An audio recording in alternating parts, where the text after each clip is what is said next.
Hello students, आज हम लोग स्टार्ट करेंगे। चैप्टर 2 है inverse trigonometric function. Inverse trigonometric function chapter अब तक हम लोगों ने ये ट्रिग्नोमेट्रिक फंक्शन तो पढ़ा था, but inverse trigonometric function first time आया है, तो इट मीन्स ये ट्रिग्नोमेट्रिक फंक्शन का नेक्स्ट स्टेप होगा। थोड़ा सा बेसिक नॉलेज हमें होनी चाहिए। इसके लिए क्या होनी चाहिए? Let y is equals to F X be a function. For example, अगर आप लेट करते हैं कि y एक फंक्शन है x का, then y inverse is equals to F inverse x is also a function. Represent करने का तरीका है, हम उसको एफ इनवर्स x लिख सकते हैं। बट एक और चीज जो ध्यान देने वाली बात है, क्या F inverse x is not equals to 1 upon F X. Normally हमें क्या लगता है कि इनवर्स का मीन्स रेसिप्रोकल होता है, but in case of function it is not true. F inverse x is not equals to 1 upon F X. फिर इसको कैसे समझा जाए? If f is a function defined from a to b, domain is a and codomain is b, then f inverse is also a function but is defined from b to a. It means domain and range change their places. Domain के place पर range आ गया और range के place पर domain आ गया। तो it means ये तो क्लियर हो गया कि f inverse x if not equals to 1 upon x, then clearly in case of trigonometric function sine inverse x is inverse sine function but it is not equals to 1 upon sine x। ये 1 upon sine x नहीं होगा। फिर क्या होगा? If y is equals to sine inverse x, अगर हम y is equals to sine inverse x लिखते हैं, then sine y is equals to x। It means sine inverse के केस में x यहां पर आपको डोमेन दिखाई दे रहा है और जो y आएगा वो रेंज होगा। बट अगर हम इसके इनवर्स की बात करते हैं तो sine y is equals to x, यहां पर y आपका डोमेन हो गया और x इसकी रेंज हो गया। कहने का मीन्स क्या हो गया? अगर साइन फंक्शन की बात करें यहां पर, तो y इनपुट है और x आउटपुट है। बट अगर हम इसके इनवर्स फंक्शन की बात करें तो इनपुट आउटपुट का प्लेस चेंज हो गया। x अब आपका इनपुट हो गया और y आउटपुट हो गया। तो काफी हद तक है कि आपको इनवर्स ट्रिग्नोमेट्रिक फंक्शन का कॉन्सेप्ट क्लियर हुआ होगा कि इसके अंदर क्या चीजें हो रही हैं। ओके, एक और चीज की बात आती है क्या? अगर हम बात करते हैं डोमेन की, क्योंकि जो कुछ बेसिक चीजें स्टेप अप करने के लिए हमें याद होनी चाहिए, बाकी तो डोमेन और रेंज काफी वाइड स्टेप होता है। अगर हम साइन इनवर्स एक्स की बात करें तो जो साइन एक्स है उसकी जो रेंज है वो -1 to +1 होती है। तो इन case of sine inverse x इसकी डोमेन -1 to +1 क्लोज इंटरवल होती है। अगर हम साइन एक्स की बात करें तो साइन एक्स की जो रेंज है, जो साइन एक्स की डोमेन है वो होती है ऑल रियल नंबर। बट अगर हम साइन इनवर्स एक्स की बात करें तो हमने यहां पर जो पीबीआर लिखा है इसका मतलब हो गया प्रिंसिपल वैल्यू रेंज। वैसे तो इसकी रेंज ऑल रियल नंबर होगी, बट हमने से उसमें से, क्योंकि एक इंटरवल बाद वो रिपीट होना शुरू हो जाएगी, तो हमने इसको क्या करा, उसमें से एक इंटरवल को लिया -π/2 टू +π/2, यानी कि इसको हम लोग बोलेंगे इसकी प्रिंसिपल वैल्यू रेंज। अगर हम बात करें कि इसका कोई और भी इंटरवल हो सकता है, तो अगर आप देखें तो यहाँ 180 डिग्री पर ये टर्न है पूरा का पूरा। इसमें अगर आप चेक करें तो आपका फोर्थ क्वाड्रेंट और फर्स्ट क्वाड्रेंट आ चुके हैं। अगर हम इसकी और रेंज देखना चाहें, interval other than principal value range, तो नेक्स्ट इंटरवल π/2 टू 3π/2 हो सकता है। ऐसे ही नेक्स्ट इंटरवल 3π/2 टू 5π/2 हो सकता है। बट अगर हम उसमें से प्रिंसिपल वैल्यू रेंज की बात करते हैं तो यही इंटरवल माना जाएगा -π/2 से +π/2। सिमिलरली कॉस इनवर्स एक्स की बात करें तो कॉस इनवर्स एक्स की जो डोमेन है वो -1 to +1 है और इसकी जो प्रिंसिपल वैल्यू रेंज है वो 0 to π है। It means cos inverse x का जो आंसर है वो 0 से π के बीच में ही आएगा। टेन इनवर्स एक्स की बात करें तो इसकी जो डोमेन है वो ऑल रियल नंबर है और जो इसकी प्रिंसिपल वैल्यू रेंज है वो -π/2 से +π/2 है। और इन दोनों में अगर अंतर देखें तो यहाँ क्लोज इंटरवल है और यहाँ पर ओपन इंटरवल है। सिमिलरली जो बाकी के 3 इनवर्स ट्रिग्नोमेट्रिक फंक्शन बचते हैं, sec inverse x, cosec inverse x और कॉट इनवर्स एक्स, हम उनकी भी डोमेन और principal value range find out कर सकते हैं। एग्जाम में 1 मार्क्स में ये आ सकता है और अदरवाइज ये भी क्वेश्चन जो हम लोग सॉल्व करेंगे तो उसमें काफी ये यूजफुल होगा। यहां पर हम कुछ फॉर्मूले लिख रहे हैं जो हमारे काफी यूज होने वाले हैं और इसका जो डेरिवेशन है हम लोग बाद में डिस्कस कर सकते हैं। फर्स्ट फॉर्मूलों की रेंज की बात करें, sine inverse with in bracket sine x, this can be written as x provided x belongs to its principal value range -π/2 to plus pi by 2। It means अगर x इस range में आ रहा है तो साइन इनवर्स साइन x को आप x लिख सकते हैं। तो आपको आइडिया हो गया होगा कि यही सेम रूल किसके साथ लग जाएगा, cos inverse cos x can be written as x, इसको भी आप x लिख सकते हैं provided x belongs to 0 to pi. तो सिमिलरली बाकी के इनवर्स ट्रिग्नोमेट्रिक फंक्शंस के केस में भी हमारा यही फॉर्मूला लग सकता है। बाहर अगर इनवर्स है और अंदर अगर फंक्शन है तो नॉर्मली हम उसको x लिख सकते हैं, डेराइव करने का तरीका अलग आ जाएगा, बट रूल ये जरूर ध्यान रखना है कि वो प्रिंसिपल वैल्यू रेंज में होने चाहिए। सिमिलरली दूसरे फॉर्मूलों की सीरीज की बात करते हैं। एक और फॉर्मूले की सीरीज है, अगर हमारे पास sine inverse with in bracket minus x है तो we can write it as minus sine inverse x. वैसे तो ये आपने देखा था अगर साइन माइनस एक्स होता है तो भी माइनस साइन एक्स होता है, but in case of sine inverse minus x it is also equals to minus sine inverse x. Similarly sine का जो रेसिप्रोकल होता है cosec, cosec inverse minus x can also be written as minus cosec inverse x, minus cosec inverse x. Third one, अगर हम बात करते हैं tan की तो tan inverse minus x, tan inverse minus x is also equals to minus tan inverse x. तो कहने का मतलब क्या हुआ, साइन इनवर्स कॉसेक इनवर्स या tan इनवर्स में माइनस का साइन है तो माइनस बाहर आ जाएगा। अब जो दूसरे वाले हमारे बचे, कौन से बचे, कॉस इनवर्स माइनस एक्स अगर होगा, this is equals to pi minus cosec in cos inverse x.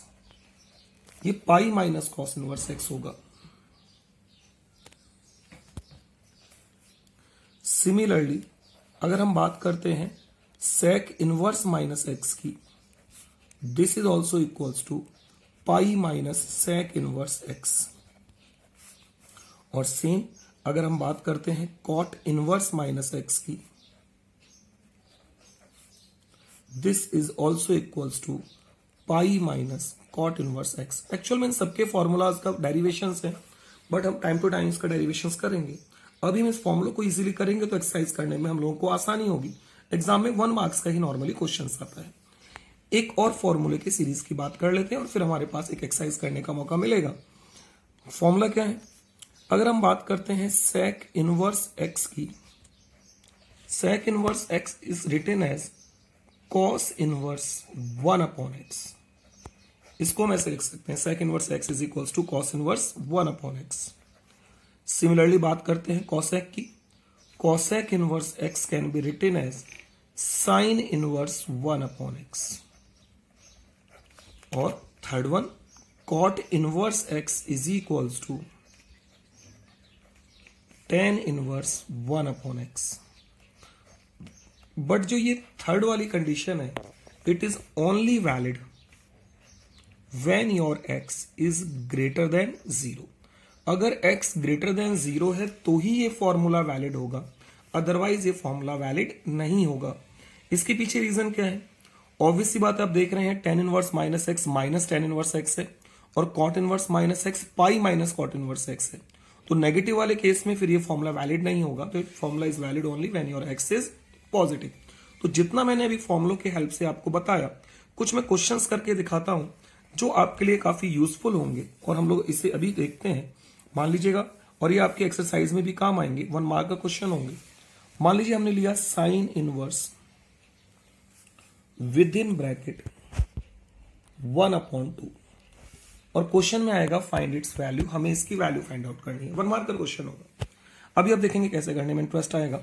इसके सॉल्यूशन की बात करें, हमने लिखा sine inverse with in bracket half is the value of sine pi by 6। Sine pi by 6 can also be written as 1 upon 2। तो sine inverse sine pi by 6। अब आप अगर देखें तो मैंने एक फॉर्मूला लिखा था, sine inverse sine x is equals to x when your x belongs to minus pi by 2 to plus pi by 2 your pi by 6 belongs to principal value range, therefore sine inverse sine pi by 6 can be written as pi by 6। तो similarly अगर एक और question लो मैं, cos inverse minus के 1/√2, हमें इसकी value find out करनी है। कॉस इनवर्स माइनस 1/√2 की वैल्यू फाइंड आउट करने के लिए फर्स्ट ऑफ ऑल हमने फॉर्मूला लगाया कॉस इनवर्स माइनस एक्स का। Cos inverse minus x is equals to pi minus cos inverse x. तो cos inverse minus 1/√2 written as pi minus cos inverse 1/√2। Obviously बात, next step में pi minus cos inverse 1/√2 is the value of cos pi by 4. So it can be written as pi minus pi by 4 because pi by 4 lies in the principal value range of cos inverse x, and it can be written as 3 pi by 4. This is the answer. तो similarly एक और example लेते हैं और उसके बाद में फिर एक्सरसाइज में आपके लिए छोड़ूंगा। वैल्यू फाइंड आउट करनी है cosec इनवर्स माइनस के 2/√3। ठीक है, फॉर्मूला हमारे पास कॉसेक इनवर्स का भी है, बट जितने कम वैल्यूज याद करी जाएं उतना ही आसानी भी रहती है। First of all convert cosec inverse x in sine inverse. तो cosec inverse can be written as sine inverse with in bracket minus √3/2। What is sine inverse minus x? Sine inverse minus x can be written as minus sine inverse √3/2. And what about √3/2? √3/2 is the value of sine pi by 3. And finally our answer is minus pi by 3. तो ये single भी आ सकते हैं, एक साथ ये तीनों चारों भी आ सकते हैं। तो अगर आप इसको ध्यान से देखेंगे तो लगभग हम लोग मानकर चलते हैं एनसीईआरटी की हमारी एक्सरसाइज 2.1 कंप्लीट हो जाती है। कुछ उसके अलावा एक्स्ट्रा क्वेश्चन भी हैं जो हम लोग इजीली कर सकते हैं। एक और क्वेश्चन कर मैं आपको दिखाना चाहूंगा कि इसमें और क्या चीजें हो सकती हैं जिससे कि आप इसको इजीली कर पाए। एक एक्स्ट्रा एग्जांपल लेते हैं हम लोग।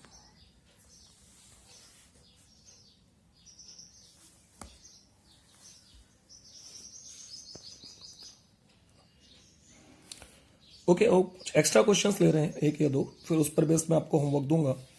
Cos inverse cos 13 pi by 6 है। पहले तो क्लियरली बोल दूं this is not equals to 13 pi by 6। Reason? Because 13 pi by 6 is not lie in the principal value range of cos inverse x. What is the principal value range of cos inverse x? That is 0 to pi. तो first of all we simplify it, we can write it as cos inverse with in bracket cos 2 pi plus pi by 6. It means 13 pi by 6 can be written as 2 pi plus pi by 6. And we all know very well cos 2 pi plus pi by 6 it can be written as cos pi by 6. And now pi by 6 lies in the principal value range of cos inverse x. Therefore we can write it as cos inverse cos pi by 6 is equals to pi by 6. This is the answer. Similarly, in case of tan 7 pi by 6, this is not equals to 7 pi by 6. ये 7 pi by 6 नहीं होगा because the principal value range of tan inverse x is minus pi by 2 to plus pi by 2 open interval. Now it can be written as tan inverse 7 pi by 6 can be written as tan pi plus pi by 6. And after that, what is the formula of tan pi plus pi by 6? We know that tan pi plus pi by 6 is tan pi by 6. And now pi by 6 lies in the principal value range. Therefore, the value of this is pi by 6. तो similarly आपको ध्यान रखना है कि ऐसा नहीं कि अगर बाहर इनवर्स फंक्शन और अंदर सेम फंक्शन है तो आप कट कर दें। हर केस में वो पॉसिबल नहीं होगा। तो ठीक है, जितना हम लोगों ने अभी करा उसके अकॉर्डिंग अगर हम होमवर्क की बात करें तो एक्सरसाइज 2.1 कंप्लीट हो जाती है आपकी। एग्जाम्पल का तरीका अलग दे रखा होगा, बट जो तरीका मैंने आपको बोला है ये काफी आसान है और इजी रहेगा, और आगे आगे हम इसका और डायरेक्ट शॉर्टकट भी लिखा करेंगे, बट अभी के लिए ये सही रहेगा। 2.2 में question number 11, question number 16, question number 17, question number 19, question number 20, तो फाइनली आपकी एक्सरसाइज 2.1 2.2 में 11 to 21 में मैंने क्वेश्चंस बोल दिए हैं। 11, 16, 17, 19, 20 और 21। और मिसलेनियस की अगर हम लोग बात करें तो मिसलेनियस एक्सरसाइज में भी फर्स्ट और सेकंड क्वेश्चन आप कंप्लीट कर सकते हैं। तो इस तरह से ये आपके लिए आज का होमवर्क है। आज आप इसको पूरा कर लेंगे और कल हम लोग इसके आगे का कंप्लीट करेंगे। बट दोबारा से अगेन वही कहूंगा, सेल्फ स्टडी इज मस्ट। बहुत ध्यान से क्वेश्चंस को करें। कोई भी डाउट है तो आप मुझसे पर्सनली पूछ सकते हैं। बट चीजें को अगर ठीक से करेंगे, ट्रिग्नोमेट्री में जितने ज्यादा फॉर्मूले लर्न होंगे उतना ही आपको आसानी रहेगी। कल का लेक्चर तब फायदेमंद होगा यदि आप बेसिक ट्रिग्नोमेट्री के फॉर्मूले क्लास 11th वाले कंप्लीट कर लें। Okay, thank you, have a nice day.